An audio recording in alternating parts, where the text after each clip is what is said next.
নারীর প্রতি সহিংসতা রোধ, সম অধিকার, সমমর্যাদা চাই, চাই নারীর নিরাপত্তা, এমন সব প্লেকার্ড আর স্লোগানে মুখরিত জাতীয় প্রেস ক্লাব এলাকা।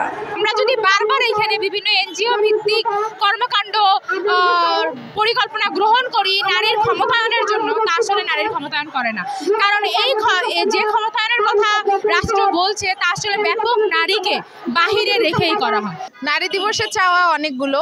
এখন বাংলাদেশের যে পরিস্থিতি, সেই পরিস্থিতিতে প্রথম চাওয়া হচ্ছে যে নারীর ঘরে বাইরে নিরাপত্তা নিশ্চিত করতে হবে। আমরা দেখছি যে এই সময়ে কিছু ঘটনা সামনে এসছে, তো এইটা কিন্তু বাংলাদেশ স্বাভাবিক চিত্র না। শনিবার ৮ মার্চ আন্তর্জাতিক নারী দিবস উপলক্ষে জাতীয় প্রেস ক্লাবের সামনে নিজেদের নানা দাবিগুলো তুলে ধরেন বিভিন্ন নারী সংগঠনগুলোর নেত্রীরা।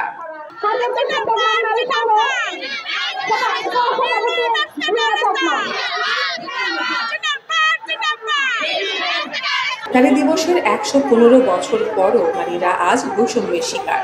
নারীরা আজ পোশাক সহ নানা বিষয়ে হেনস্থার শিকার হচ্ছে। এজন্য দায়ীদের বিরুদ্ধে দৃষ্টান্তমূলক শাস্তির দাবি জানান নারী সমাজ। জুলাই পরবর্তী সময়ে আইন শৃঙ্খলা পরিস্থিতির অবনতিতে উদ্বেগ জানান নারী নেত্রীরা। বাইরে কোথাও নিরাপদ নাই, বাসের ভিতরে, বাড়ির ভিতরে গিয়ে স্বামীর সামনে, সন্তানের সামনে ধর্ষণ করছে, ধর্ষণ করে খেতে ফেলে দিয়ে মাথা কেটে নিচ্ছে। আর এইরকম মানে ইসমাইলি কখনো আমরা দেখি নাই, যেটা আজকে একেবারে আমরা দ্বার প্রান্তে এসে পৌঁছেছি, ওয়ালে দেয়াল পিঠ থেকে গেছে। সুতরাং অবিলম্বে এই সরকারকে এই নারী নির্যাতনকারীদের বিরুদ্ধে রুখে দাঁড়াইতে হবে, তাদের বিরুদ্ধে অ্যাকশনে যাইতে হবে এবং যথাযথ বিচারের মধ্য দিয়ে তাদের শাস্তি দিতে হবে।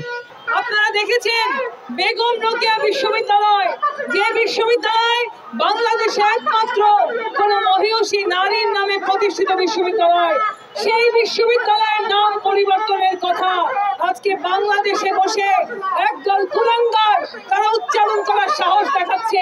নারী দিবসে নিজেদের অধিকার আদায়ের যুদ্ধে সবার কাছে সহযোগিতার আহ্বান জানান পিছিয়ে পড়া জনগোষ্ঠীরা।